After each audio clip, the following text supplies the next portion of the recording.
quando eu estudei para ESA, né? Eu fiquei tão bom, cara, que eu fiz vestibular de novo. E aí acabei passando para direito. E aí eu troquei educação física por direito, né? Por que eu troquei educação física por direito? Porque na minha cabeça, eu estudando direito iria me ajudar nos concursos, porque na época se cobrava muito direito, cara. Era. E eu lembro que eu estudava pra caramba, muito, muito, muito. Os primeiros concursos que eu fiz foi para tribunal. E eu estudava muito, cara. E um colega do meu irmão ia lá buscar ele pra tomar uma cervejinha e tudo. E tirava nota maiores do que eu. Eu falei, pô, o cara vai sair pra beber cerveja. Eu aqui o dia todo estudando e o cara ainda tira nota maior do que eu. O que esse cara tem de diferente de mim? Aí eu fui ver, ele era acadêmico de direito, né? Eu falei, pô, então deve ser essa a diferença, né? Foi lá e migrou. Aí fui pro direito para me ajudar também já na prova, já pensando na prova, né? Que caía bastante direito na época, né? Hoje já mudou pra caramba, já não é mais assim. Enfim, aí foi isso. Aí, 2007, eu me formei. Aí eu pensei, pô, agora eu tenho alguns anos para estudar para a Polícia Federal. Comecei estudando para a Polícia Federal, fiz a prova em 2009. Não passei, né? Aí eu, pô, é porque deve ter sido... E engraçado, cara, que às vezes a gente planeja as coisas às vezes não saem do jeito que a gente quer. Mas a gente tem que persistir, manter, né? Porque concurso foda desses concursos foda aí, realmente a guerra. Projeto de vida, né? Meu irmão, a guerra é doída. Você tem que realmente abnegar mesmo, botar aquilo ali como foco e ir pra cima. Não tem que ir pra cima com os feróis. E aí eu não passei, fiquei mal na época, fui transferido para Salvador. De Brasília, fui transferido para Salvador. E eu comecei, cara, a entrar numa neuro de que era o exército que estava me atrapalhando. Porque a rotina lá era muito pesada, cara. E eu via meus colegas na faculdade, eu era um dos poucos que trabalhava e estudava, né? Já na faculdade. A maioria dos colegas faziam a faculdade, né? E só faziam a faculdade, né? E eu tinha que trabalhar e estudar. Eu e mais alguns, né? Mas a grande maioria era assim. Só estudava, né?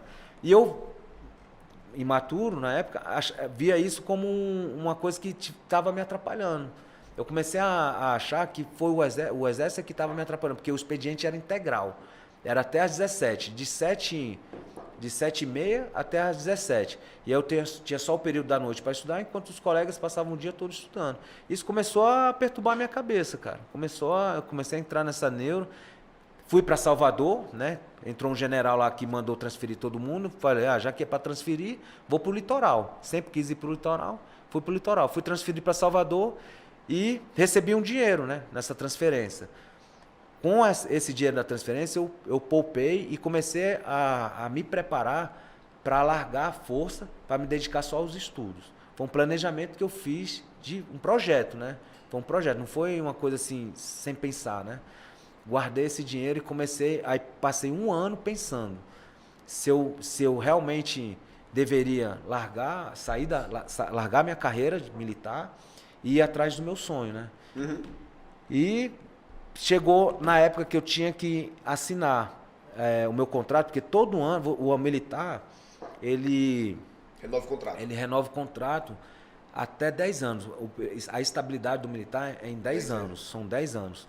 Então, do 9º para o 10º ano, né? Se eu assinasse, eu garantia a estabilidade. E se eu saísse a partir daquele momento, se viesse a ideia de eu sair, eu não receberia mais uma pecuniária, que seria uma ajuda de custo, né?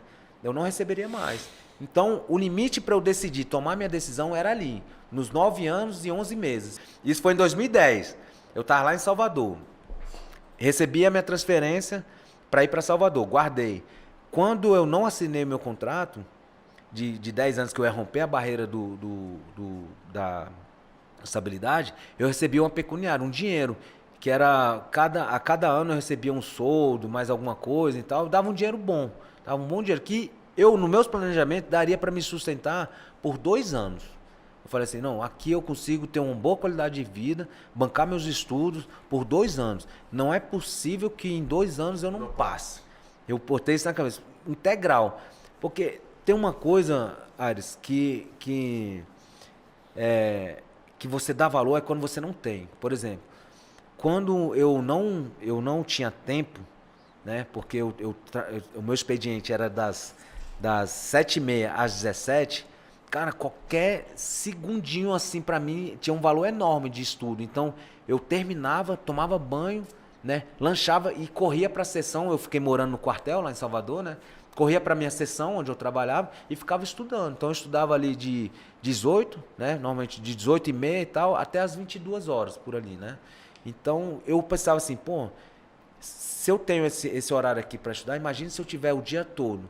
Então, eu realmente valorizei quando eu saí, e eu tinha que valorizar, porque eu tava desempregado, né, cara? Tinha um limite, né, cara? Tinha um limite, né? E tinha um limite financeiro. Financeiro e temporal. Financeiro e temporal, justamente. Eu tinha, assim, eu me joguei. Eu lembro muito que o que me ajudou a tomar uma decisão é um vídeo de uma águia, que a águia, quando ele chega na meia-idade, ela vai lá para cima da montanha, aí ela mesmo tira as asas, as penas dela, ela mesmo se depena, né? Tira e passa um minuto ali de transformação e depois volta mais forte. Então esse vídeo me tocou. Tem uma história aí dessa águia. Eu não sei se é bem assim a história, mas quando eu vi. A mensagem era essa. Então eu falei assim, porra, essa mensagem é pra mim. Eu já cheguei na minha meia-idade, é o minuto agora de eu chegar, focar no que eu quero, me transformar e sair de novo pra vida vencedor, né? Aí foi isso que me motivou. Então, que me deu coragem, né? Claro, lógico que foi uma decisão, não foi só minha. Foi uma decisão também que eu tive muito apoio dos meus pais, né? Que me incentivaram. Inclusive, a família foi muito contra, né? Porque a minha família, ela é muito, assim, pró-militar, né? Tem uns militares, assim... Minha família é quase toda de militar, né? Uhum. Então, pra chegar e dizer, assim, que eu ia sair do exército, uma carreira bacana pra caramba, pra me tornar desempregado, pra estudar pra polícia, assim, era uma coisa que não era muito bem aceita. Não era muito bem aceita, né? Então, eu fui e meti as caras.